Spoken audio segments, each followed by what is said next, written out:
ఈరోజు కులము అనే ఈ అంశము ద్వారా ఐక్యత లోపించి అఖండ భారతదేశం 13 ముక్కలైంది.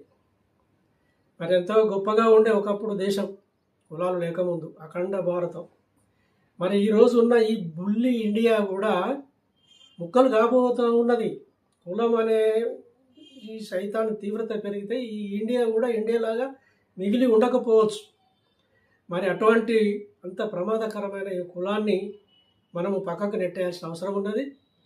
అయితే ఈ కులం వలన ఏమో బెనిఫిట్స్ పొందుతామని అనుకుంటా ఉన్నారు, కానీ 95% బెనిఫిట్ ఎవరికి అందలే.